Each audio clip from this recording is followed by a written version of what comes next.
Hello दोस्तों, आज की स्टोरी मुझे शेयर करी है हमारे एक सब्सक्राइबर ने, जो कि एक ट्रिप पे गए थे अपने 3 दोस्तों के साथ। वो ट्रिप उनके लिए एक मौत के मंजर से कम नहीं थी। और जिन्होंने ये स्टोरी मुझे शेयर करी है उनका नाम कपिल है। कपिल अपने 3 दोस्तों के साथ, जो कि उनके घर के पास ही रहते थे, उनके कॉलेज मेट थे, जो कि चारों एक साथ एक ही कॉलेज में पढ़ते थे।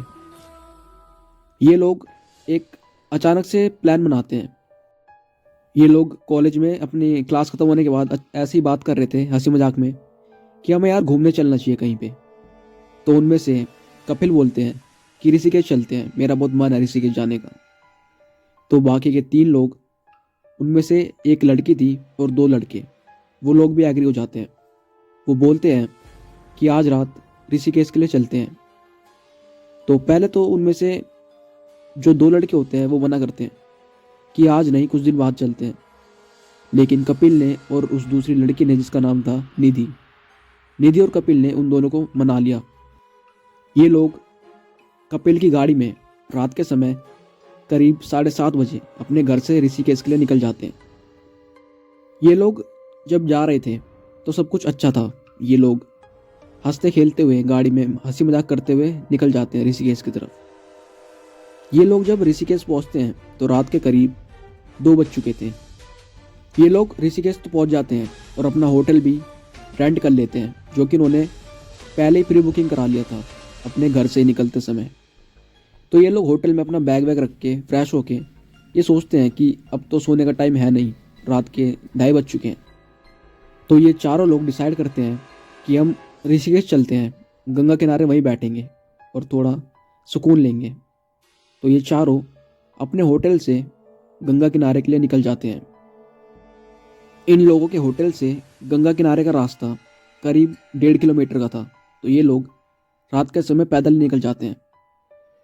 ये लोग वहाँ पहुँच जाते हैं और वहाँ थोड़ा बैठते हैं, करीबन आधा 1 घंटा। तो इनमें से जो बाकी के 2 लड़के होते हैं उनका नाम होता है अभिषेक और विशाल। तो विशाल इन तीनों को बोलता है कि मुझे काफ़ी तेज़ टॉयलेट लगा है। तो ये लोग बोलते हैं कि यहीं आसपास पीछे जा, पीछे थोड़ा जंगल था। तो ये तीनों से बोलते हैं कि वहाँ जाके फ्रेश हो जा। तो विशाल वहाँ से उठ के पीछे की तरफ जाता है। तो वो जैसे ही वहाँ जाता है, वहाँ पे काफ़ी पेड़ थे, काफ़ी जंगल टाइप।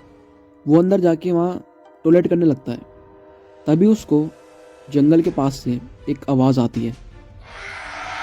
वो आवाज़ काफ़ी अजीब थी, जैसे कोई जानवर और इंसान साथ में बोल रहे हों। वो काफ़ी घबरा जाता है। वो जल्दी से फ्रेश होके भाग के उनके पास आता है, उनके फ्रेंड्स के पास। तो वो उनको बताता है कि मेरे साथ ऐसा हुआ और मुझे एक आवाज़ आई थी। तो उसके दोस्त बोलते हैं, भाई हमें डरा मत यार, हम यहाँ पे चिल कर रहे हैं, तो तू भी बैठ के आराम से थोड़ा एंजॉय कर। तो ये लोग शांति से बैठ के बस थोड़ी फ़ोटो क्लिक कर रहे थे और आपस में बात कर रहे थे। फिर कुछ देर बाद ये लोग डिसाइड करते हैं कि वापस हमें होटल की तरफ जाना चाहिए। सुबह धीरे धीरे होने लगी थी। तो ये चारों लोग होटल की तरफ चले जाते हैं। तो ये नोटिस करते हैं कि जो विशाल था, विशाल जब से वहाँ से फ्रेश होकर आया था जंगल की तरफ टॉयलेट करके, तब से वो शांत है। ये पहले तो कपिल नोटिस करता है, फिर कपिल, निधि और जो दूसरा होता है अभिषेक, उनको बताता है कि तुमने नोटिस किया कि विशाल जब से फ्रेश होकर आया जंगल के पास से, विशाल कुछ बोल नहीं रहा। ये लोग अपने होटल में जाके बैठे ही थे, तभी विशाल बाथरूम जाता है और बाथरूम से काफ़ी तेज़ चिल्लाने लगता है। तो ये लोग भाग के बाथरूम की तरफ जाते हैं और बोलते हैं कि विशाल क्या हुआ तुझे, गेट खोल। तो लेकिन विशाल अंदर से गेट नहीं खोलता और वो अंदर से बस घुर्रा रहा था और काफ़ी तेज़ चिल्ला रहा था। ये लोग जैसे न तैसे करके गेट खोलते हैं और देखते हैं कि विशाल बाथरूम में बेहोश पड़ा है। ये लोग नोटिस करते हैं कि जब विशाल बेहोश पड़ा है तो अंदर से चिल्ला कौन रहा था। ये लोग काफ़ी डर जाते हैं सब देखकर। तो ये लोग विशाल को रूम में ले जाते हैं और उसके ऊपर थोड़ा पानी छिड़कते हैं, तो वो उठ जाता है। और वो लोग विशाल से पूछते भी हैं कि तुझे क्या हुआ, तू अंदर चिल्ला रहा था, फिर हमें बेहोश मिला। तो लेकिन विशाल कुछ जवाब नहीं दे रहा था। विशाल बस इन्हें घूरे जा रहा था लगातार। तो होटल वाला ने बोलता है कि विशाल किसी परेशानी में है, इसके साथ कुछ गलत हुआ है। तो होटल वाले ने बोलता है कि हमारे होटल के बगल में एक मंदिर है जिसमें एक सिद्धि पुरुष बाबा रहते हैं, तो विशाल को तुम लोग उन बाबा के पास ले जाओ, वो बाबा इसका कुछ ना कुछ हल निकाल देंगे। तो ये तीनों लोग विशाल को उनके पास ले जाते हैं, उन बाबा के पास। वो बाबा विशाल को देखते ही समझ जाते हैं।